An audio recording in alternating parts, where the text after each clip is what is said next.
demonstrate setting up and using the fly-line spooler system. What you get in, since this is very early in the game and I don't really have any packaging, is a bag of stuff. And hopefully I can identify everything in here for you as we go along. So this amounts to an unboxing, I guess. So first thing you'll see is the spooler itself. The way this works is it has 5 arms, and when you rotate the blue disc, these arms can move out or move in. So what you're going to do is you're going to wind the fly line on with these extended. After it's wound on, you're going to retract them. You'll be able to pull the fly line off very easily at that point and store it. This typically goes on a table clamp, and in the bag there are 2 of them. One of them is for a reel seat, so you can put your seat on it and have it all lined up. You'll notice on this there's a groove, and on this there's a matching groove. So the way these go together is slope to slope. Just put it in there and slide it. Now it starts out as a nice tight fit. I expect over time that this thing will start to wear and maybe not be tight enough. So I left 2 holes on each side. And in your bag there is a bag with 4 small screws, 2 for one clamp and 2 for the other clamp. And so if this gets too loose to use, what you can do is just drive from the side a screw on one side or on both sides. Probably one side's enough, and that'll lock it into place. The clamp has cork pads so you don't mar your table. It's pretty strong, but you don't have to clamp it down all that hard. The cork pads really help it grip. So I'll put the spool on, or the reel seat here, and here's my trusty reel. Slide it in, slide that forward, that holds the reel seat. Now there's another block, just like the block that's holding the reel seat. It's identical, in fact. It even has 2 screw holes, so it can also hold a reel seat.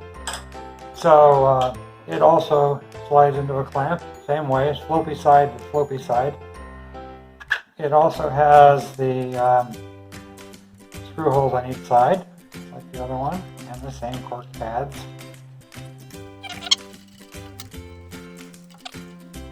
Now in the bag, there is a bolt. There is a quick release nut you can put on and you can tighten. And on that same shaft there are 2 spacers, a 1/4 inch spacer and a 1/2 inch spacer. You probably only ever need the 1/4 inch. So the way this goes together is the bolt goes through the spooler, and it's got a recess for the bolt head. Okay.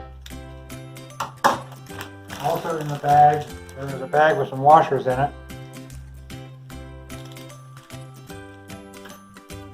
These washers are, 3 of the pieces are a thrust bearing. And it's 2 washers and a little plate with grooves on it. The other one is a simple washer.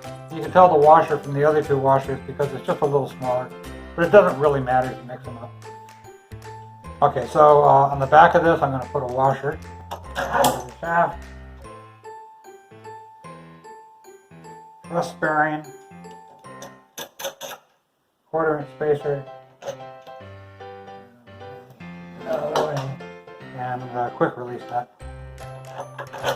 Okay, and now it's ready to go. Okay, so what I'm going to do now is I'm going to take this line, offload it from the reel, and put it over here on the spooler. Before I start that, what I want to do is make sure the arms are extended. So you put your finger on this post and the blue post and just squeeze. There's 2 stops on the detents, one in the middle and one at each end. Okay, so now that they're extended, I just drop the line into any of the clips. There's 5 clips. These blue things are springy clips. And that's all there is to it.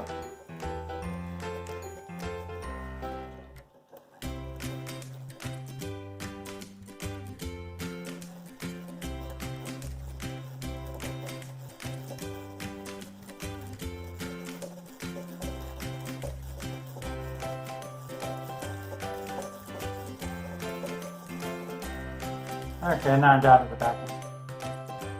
Back that off a little bit. Now I've left a very long loop in the backing, so I'll be able to fit this entire spool through it. So now what you do is just go all the way around and put on twist ties on the 5 sides.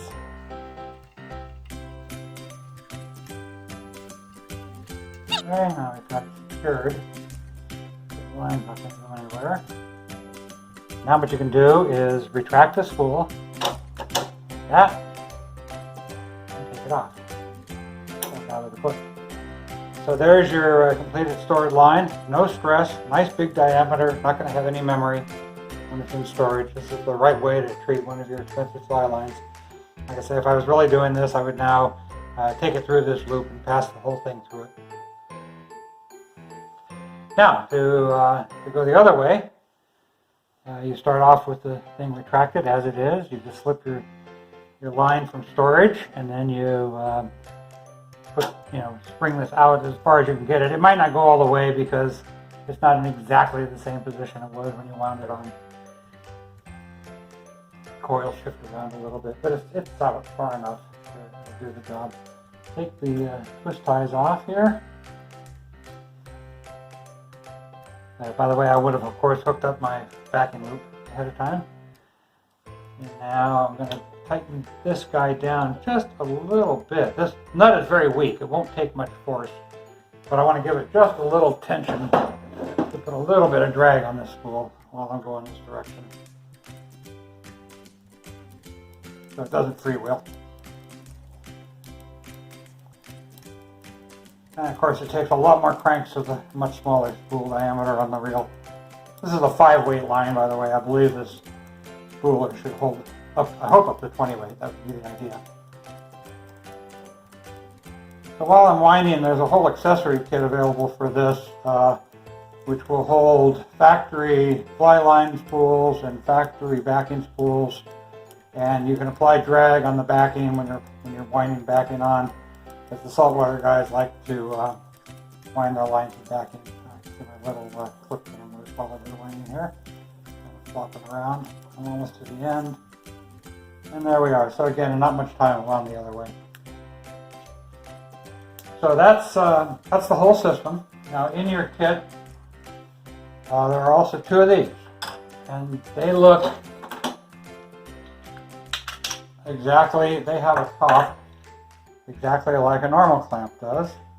This is for the do-it-yourselfers, so there'll be a version of this kit that's less money, because these clamps are quite expensive. There's a lot of plastic and 3D printing time in these clamps to make them strong. Anyway, so an axle block can go in this block, or an axle block can go in one of these others. Well, if I can get it in there. There we go. Now these guys have 4 screws, and the width happens to fit a 2-inch wide, quote 2-inch, or 1.5 inch wide surface on a 2x2 or a 2x4.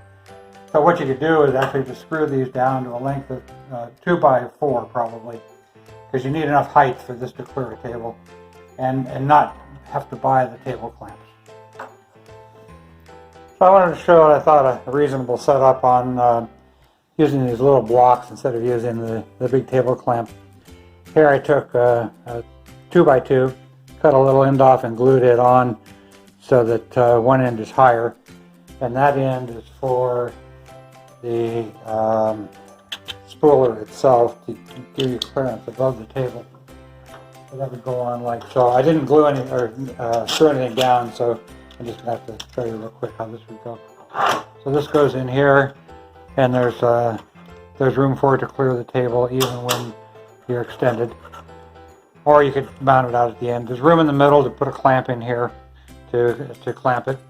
Of course, the reel seat goes on the other end, like so.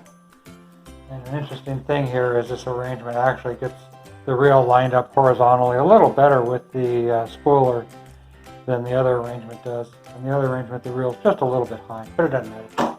Anyway, I wanted to just show what somebody on a budget might do.